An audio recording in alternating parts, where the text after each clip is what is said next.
Quisiéramos hacer referencia a la actualidad del día. Creo que hoy nos hemos levantado con una noticia que para algunos puede parecer sorprendente, otros sospechábamos que era así, que se ha conocido que el señor Artur Mas y la familia Pujol son titulares de cuentas opacas en paraísos fiscales. Ya se supo hace tiempo que la familia Mas tenía cuentas en Liechtenstein. Lo que ahora el dato añadido es que ese dinero no es dinero lícito, procedente de su trabajo o de sus negocios, sino que procede directamente del saqueo del Palau de la Música, del saqueo de la Línea 9 y del saqueo de la Ciudad de la Justicia. Saben ustedes que la Línea 9 es la única línea de metro de Europa inexistente, que solo hay un agujero y que no circula ningún metro y que solo ha servido para financiar un partido político como es Convergencia y Unió, y ahora sabemos para financiar a familias que ahora se presentan como adalides del independentismo. En este sentido, y abundando en lo que decía Ramón de Veciana, precisamente ayer aprobamos en el Congreso de los Diputados un cambio en el Código Penal que va a ser un cambio importante, y es que a partir de ahora los partidos políticos y los sindicatos van a tener también responsabilidad colectiva sobre las acciones de sus miembros. Uno de los partidos que más protestó fue precisamente CiU. Y esto no es casual, es decir, aquellos partidos que han estado más ligados a casos de corrupción sistemática son los partidos que ven con mayor temor el que se les pueda exigir responsabilidades al propio partido, es decir, no solamente a sus miembros individuales, sino al propio partido por no hacer lo que tiene que hacer, que es reaccionar e impedir los casos de corrupción, ¿no? Con la reforma del Código Penal, ahora cualquier juez va a poder exigir a un partido político responsabilidades colectivas como tal partido. Es más, un partido político incluso podría llegar a ser disuelto por un juez.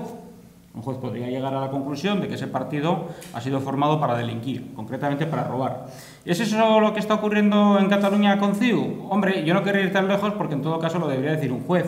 pero lo que está claro es que no se puede separar el proceso independentista, el proceso de secesión, del proceso de putrefacción, es decir, el proceso de corrupción.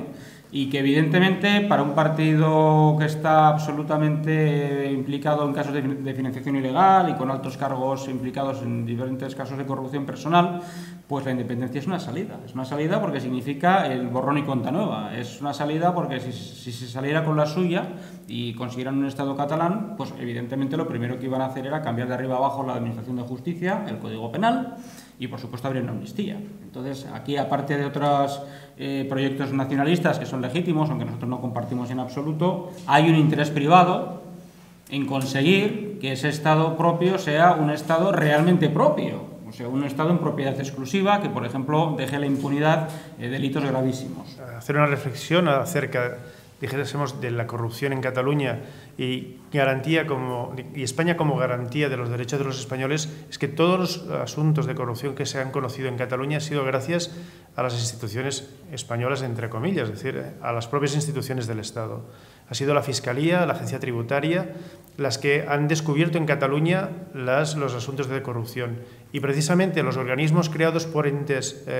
catalanes, nacionalistas, como es la Oficina Antifraude, no han servido para nada para descubrir ni para perseguir asuntos de corrupción. Lo cual pone en evidencia que no hay una voluntad política en Cataluña de acabar con la corrupción, sino en todo caso de crear instituciones con las que amparar o aparentar la persecución de la corrupción. Por otra parte, también manifestar que los demás partidos nacionalistas e independentistas no hacen más que contribuir a ese encubrimiento de este asalto a las instituciones mediante la corrupción. Es decir, todavía es el momento en que hay algún partido independentista o nacionalista que haya exigido responsabilidades a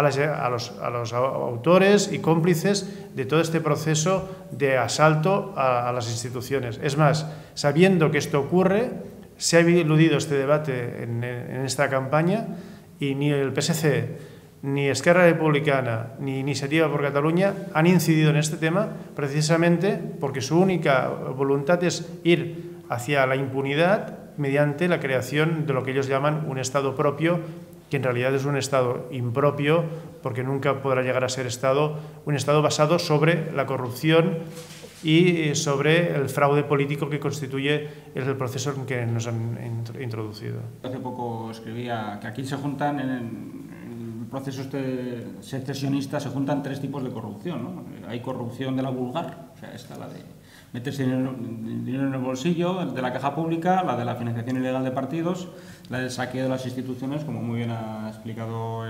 Ramón, ¿no? Que está quizás ejemplificada por el caso Palau, que sería el más claro de todo esto, pero hay un segundo tipo de corrupción y un tercero. El segundo tipo es moral, porque a la gente se le ha engañado. Es decir, a la gente en Cataluña, las instituciones, la prensa afecta, que es casi toda, pues ha mentido. Es decir, a la gente se le ha dicho, por ejemplo, que Cataluña podía estar tranquilamente en Europa sin ningún tipo de problema, que a romper con España y seguir como un Estado miembro de la Unión Europea. Esto es completamente falso. Por fortuna ha quedado ya más que claro por las declaraciones inequívocas de la Comisión Europea al respecto, pero claro, a la gente se le ha dicho cosas que eran radicalmente falsas. Entonces, no solamente tratar a los ciudadanos con una absoluta falta de respeto como menores de edad incapaces de distinguir lo verdadero de lo falso, pero es que además ha sido mediante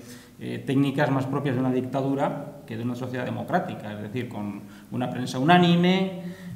con medios de comunicación públicos absolutamente volcados en campañas de propaganda, hasta el extremo. Me parece que es la primera vez que ha ocurrido en España y probablemente en toda Europa, no habrá precedentes de que se les obliga a retirar un vídeo institucional llamando a la gente a votar hecho por la Generalitat porque se considera que es una propaganda insultante, es decir, que no respeta el pluralismo y que además está lleno de mensajes políticos que deben estar completamente ausentes de una llamada a participar en unas elecciones, ¿no?